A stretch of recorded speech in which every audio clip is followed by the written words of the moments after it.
Hi, I'm Brad Knowles, producer of Friday Night Flies, hosted by Scott LeBoldis and Scotty Holmes. Enjoy the show. Hey everybody, Zach here once again for Friday Night Flies at Bass Pro in Tsawwassen. So this week I got a nice little, kind of a fun one for you. I use a lot of, use a single dubbing loop actually. So kind of a good one for you guys to work on that kind of technique. So Brad sent me a photo, I think it was Monday, of him with a monster steelhead, nice and chrome. I was kind of jealous, I was working, which kind of sucked. I didn't have until Wednesday off. So I go out Wednesday, it's pouring rain, the river levels are nowhere near what they were, everything blew out, the water's all murky. And anyways, on Tuesday I was figuring out, oh geez, I gotta fill up my steelhead box again, and came up with this little guy. So it's kind of a composite loopy kind of thing. I've got some of the general idea, the pattern from the OPST guys. It's super easy to tie, and easy one to fill your boxes with. It'll work great for salmon and steelhead, like I said. So let's head on down and check this one out. Alright guys, so here it is, my salmon, steelhead, popsicle-y, composite-y loop thing. Let's call it the salmonid candy pop. I don't know, I don't really have a name for this guy. If you've got any suggestions, leave them in the comments below the video. Yeah, so this is kind of it. It's kind of cool. It's got a lot of interesting features to it. Flows really well in the water. This one I added some rubber legs too, just for fun. I'm not going to do that on the tutorial, but it's definitely something you can add into your own kind of flavor. I was fishing them the other day in black and blue, as well as the pink and orange. I think white and chartreuse is going to be deadly for the coho come the fall, so it's one of those things I'm going to tie up a bunch and fish them hard. So I'm going to be tying this on an OPST steelhead shank. We just got these in store not too long ago. That's the package there. So this is a 32 millimeter. We also got the larger, I think it's a 55 millimeter, something like that. So basically I throw it in my tube fly adapter kit there. You see it's kind of got that loop there. It kind of goes out back. It cinches down on it, so it's not going anywhere, which I kind of like. So I've got some 210 Danville in black. We're getting kind of low. I got another one ready to go just in case we happen to run out. So I'm going to start that right behind the eye and create a nice thread base, because the hook on this is kind of a stinger action. So if you have a look there, I've got some Intruder Wire, which we also just got in store. I got it in black and red right now. I believe we've got chartreuse coming. It's kind of a fun material to work with. So just create yourself a nice little thread base. So I've got this Senyo's Intruder Wire here. Again, this is the black. I got the red as well. I'm using the black. I've cut myself off at half decent little length there. And for a hook, I'm using a Marabou MS 4310 HC size 2. These are pretty sticky hooks. Stabbed myself a few times already tying these. I'm just going to double the wire over. On the back of the hook, I'm going to feed, actually from this way, I'm going to feed those wire ends through so that they both come through if I don't let go of them. Then what I'm going to do is as I pull that loop, I'm going to loop it over and pull it through. So now this loop is going to hold everything right in place like so. So I like to do this so it rides hook point up. So I'm going to place that hook eye so it's about halfway along that adapter there. You can make these as big or short as you like. I find this length here works pretty good for what I was using it for. So I'm just going to get a couple wraps there just to get it going. I'm going to take the wire, feed it through the eye. Probably not necessary. If you cinch it down well enough, it's not going to go anywhere. I like to do it just for security. Again, really crank down on these wraps here just to get this going, and then I'm going to grab that wire, I'm going to pull it, wrap that in. So I got room at the eye there. Really secure that in. I'm just going to take some wire cutters. We got these in store. You get them at craft stores as well. Just trim away that wire. If I were to do these, if I can get that to cut, there we go. If I were to do these in kind of a production mode, I'd probably add the eyes that I'm going to next, and then I would just do get a bunch of the chassis ready, then you're laughing. So for the eyes, I've got these double pupil brass eyes, size medium, in a hot pink.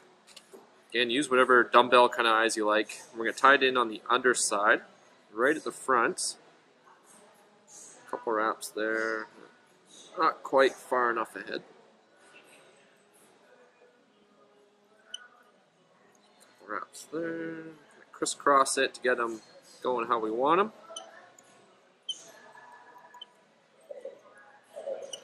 Really cinches in just to make sure they're lined up properly so she rides true.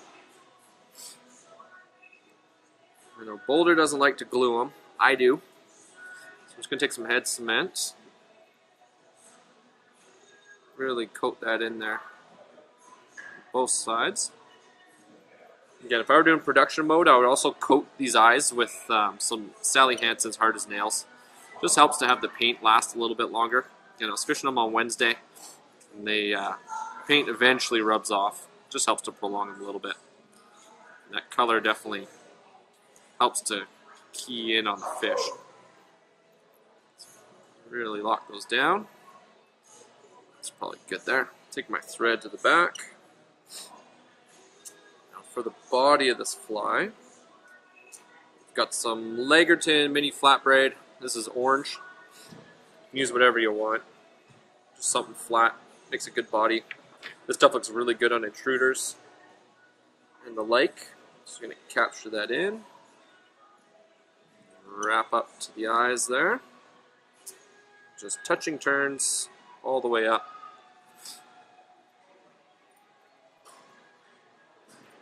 And this is kind of a fun one. You can definitely mix and match the colors. Black and blue, pinks and oranges, whites and chartreuses, black and pink, black and purple, you name it. You can do whatever you want with these. So I'm just going to tie that off. Not going to go all the way up because I am going to wrap back on this here. Save that for another fly. That stuff's not cheap. Alright, so I'm just going to come back a little bit here. About halfway the shank. And just for fun, I've been kind of playing with this pattern a little bit. So, got some polar chenille in silver. This stuff looks killer in the water. Great on baitfish imitations, if I can speak properly. So I'm going to tie this so that all the fibers are flowing back. I'm just going to do a couple wraps here. I want to be fairly sparse. One. Depends how thick the section is that you have. Two is going to be good enough. Lock that down. Some of these straggler fibers here out of the way. Alright. Trim that away. Just roll that back. Make sure everything's going backwards. Alright, now the fun part. So I'm going to pull length out, put my finger on top of the thread, double it back over, wrap around the shank twice, around the loop twice, and pull it closed. And I'm going to wrap back just a little bit and advance my thread forward. So there's my dubbing loop. I'm just going to take my little dubbing spinner here that I've got, pop that in there. So unlike the composite loops that I did on that sculpin pattern, I'm not going to layer it with ice dubs, stuff like that. This is a little bit easier to work with. So I've just got some orange Arctic Fox here. Take myself a half decent clump. So Fox makes really, really good shoulders for this style of fly. Really perks up nicely and flows in the water really good. So I'm just going to trim that away. I'm going to leave the guard hairs on. I'm just going to pinch, and I'm going to clean out all that underfur. That you can save for dubbing, as well as the cut ends that I'm going to chop away at here in a second. So really make sure that's all there. Sometimes I'll take the guard hairs out, kind of like how they are. So this I'm going to measure. I want to go back just a little bit past the end of the shank there. So it's kind of tough to see because it's a little buried. It's just a little bit past there. Preference is up to you. Open up my loop. I'm just going to tuck that in. So I've measured it with my fingers there. I'm just going to slide that in place. So this, I'm just going to take a dubbing needle. I'm just going to poke it a little bit, just to kind of spread out the fibers a little bit. So we've got about 3/4 of an inch or so of material there. And I'm just going to trim that away. So I want a little bit of overlap here, so that's going to help to prop it up. So this big chunk here, I'm saving that, and I'm going to use that for dubbing. So I'm just going to give this just a couple spins in my hand here, just to kind of lock it in place. Now we're going to add our second material, which is going to be ice dub in red and ice dub in silver, at least for this iteration. The black and blue, I just used the blue steely. So this is similar to that kind of ice dub. It's very stringy. It's not crinkly like the other ice dubs. So I'm going to take more red than I do silver. I'm just going to lay that down on the table here. It's out of the way. Grab a little more. It's going to add a good bit of flash to our fly. And a small pinch of the silver. So as you can see, it's very wispy, it's very fine. You can use angel hair as well. All I'm going to do is just spin those in my finger a little bit. You can even pull them apart, stack them. Just kind of mix up the colors. And once I got that ready to go, just slide that in my loop. Push it up to behind the fox, like so. Again, with the dubbing needle, just going to poke at this, just kind of spread it all out. So I want this to maybe be about half the width of your fox, just enough so that it can go all the way around the shank at least once. So kind of like so. Now, I'm going to add some ostrich. So I've got some spotted stuff here, again from OPST. They make some pretty cool stuff. Any ostrich will work. So I'm just going to find a half decent clump here. I want to, you can go as heavy or as sparse as you want with this. So I'm going to take about an inch or so of fibers. Trim that away from the stem.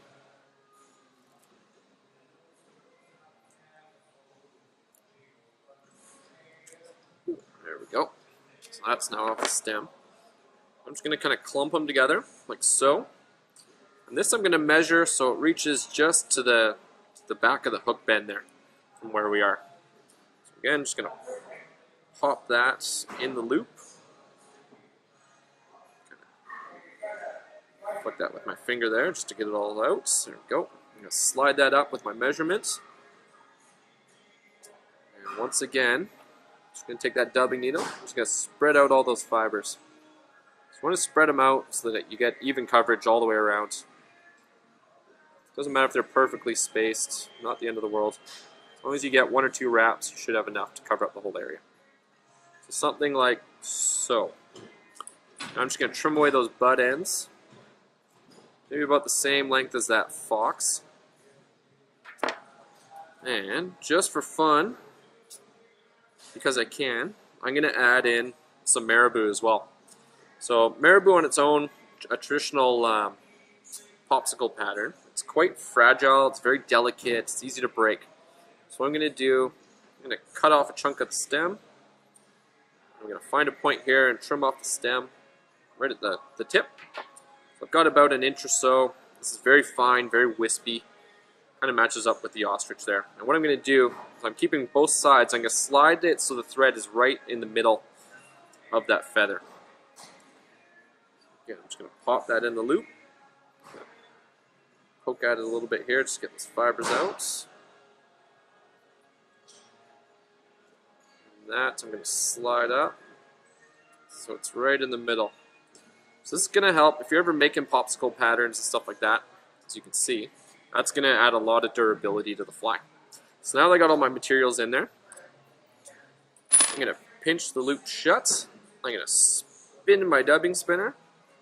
I'm going to pull down on it. Everything's going to spin up.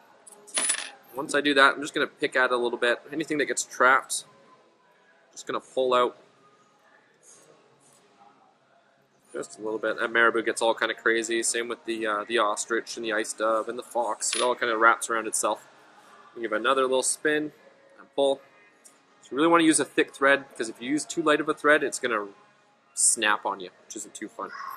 So there we go. I don't have a cup of water handy, but it definitely does help. So I'm just going to start to pull them back and start wrapping.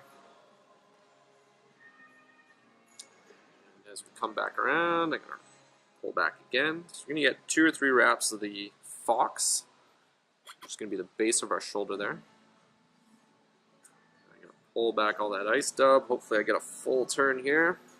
Might be a little shy. Ooh, just right amount. And then we get the ostrich going. You can also do this in sections. Obviously, I've done this technique a few times, so I'm starting to get the hang of it. You can add more and more materials. If you want to do one at a time, that's definitely doable. So this, right to the marabou. I'm going to wrap that around. Just pull back all those fibers and wrap. And there we go. So got all that on there. Tie this off. Really secure that. Trim it away. And we're just going to pick that out just a little bit here. Just anything that gets trapped, we're going to pull out. As you can see, this creates a nice big shoulder, big profile. When you look at it though, it's quite transparent. It's going to give us that nice teardrop shape when it gets wet. And it's going to pulse in the water. Just to give you an idea there. So, just going to wrap back on this just a smidge here. Really secure that in. Nice tight wraps. That's that. Now, we're going to add in just a little contrast color. I got some fuchsia ostrich here. Just going to take 3 strands for each side. I'm going to create a little bit of a V once I get them tied in. Just going to line those tips up roughly. And these I want to be extend a little bit past that hook bend there, just so things get a little bit progressively longer. So 2 wraps. And I'm just going to play with them a bit. I'll rotate this so you can see it. So I'm just going to make it so it looks like a claw. So something similar to that. So they're all kind of spread out into 3 like that. Trim those away. It's okay to leave a little bit of extra length there, and I'm going to do 3 on the other side. It's the same idea.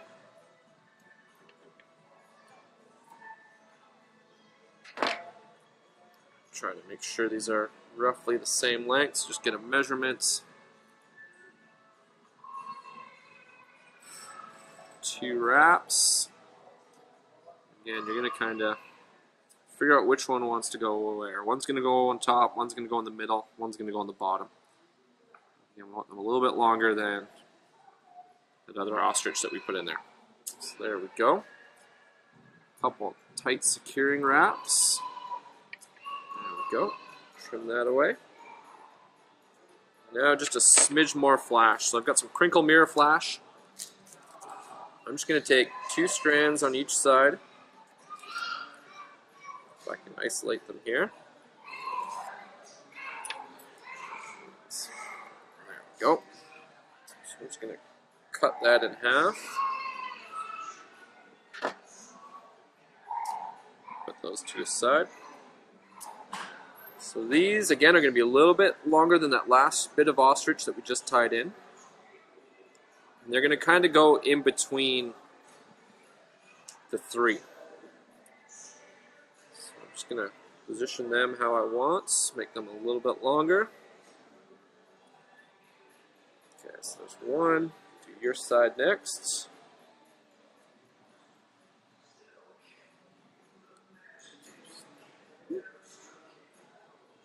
Can't believe I'm making this thread work, jeez. Just goes to show you don't need many wraps to build a solid fly. As long as they're snug, you're not going to have any issues. So yeah, I'm just going to part those so you can see kind of how I want them. 1 or 2 more wraps just to secure that. We're going to trim away the excess. Lots of movement in that fly. Now to finish it off, some ice dub, shrimp pink, Really love this color. If you can find it, definitely pick it up. And this, I'm just going to figure 8 around those eyes, just kind of fill in the head, make it a little shiny. Just make yourself a nice little dubbing noodle. Once we get it started, we can kind of tighten up. There we go. One underneath. Back around, another one underneath. There we go. I'm just going to tighten that up one more time. Take off any excess. Whoop. Dubbing. There we go. Just going to pull that back a little bit. Build up a nice, neat little head here. And we're going to whip finish. So that's it. So it's a pretty easy little intrudery style fly. Very basic. You can definitely do a lot with this technique. Like reinforcing Marabou and stuff like that. Some of the flies that some of the guys like to tie are sometimes it's a little fragile and it breaks really easily. So this is definitely going to help you reinforce that. So there's the jiggle. A little bit of head cement at the front. And we're done. So that's my new fly that I've been kind of messing around with. Alright guys, so there you have it, my salmon candy pop. I don't know what you want to call it. If you got any suggestions, leave us a message on our Facebook page. Would love to hear some ideas for this one. It's kind of fun. It's got some, like I said, cool technique. Really good for reinforcing very brittle materials like ostrich and marabou. Even dubbing, it's a cool one to stack. You saw how quickly that went together. If you have all the materials prepped, you just kind of throw it in the loop and you're good to go. It's done. So that's a good introduction to composite loops. It's endless what you can throw in there. You can throw, like I said, you can throw angel hair in there. You can throw ice dub. You can throw anything. It's pretty cool. So it's worth giving a go. Again, tie these up in a few different colors. So I'm going to be tying up a few of these for salmon season. I may do something with a smaller hook possibly for the pink salmon, even though this hook's not too bad. It'll probably work quite well. But yeah, especially in the greens and the whites and the blacks and the blues and the purples, all that stuff. It's going to be a pretty deadly little pattern. So again, easy to tie, quick to fill your boxes. I needed a couple that for Wednesday when I was out fishing. I was noticing my steelhead flies were dwindling a little bit. But yeah, so tie some up, give it a go. Leave us some comments down below. Check out our website, www.fridaynightflies.com, and also hit us up on Facebook with any questions or patterns that you'd like to see in the future. I know I was kind of struggling a little bit with what I was going to do this week, and this one just kind of came to me. So if you want to see anything, shoot us a message, and we'll definitely try to do our best to accommodate. All right, we'll see you guys next week.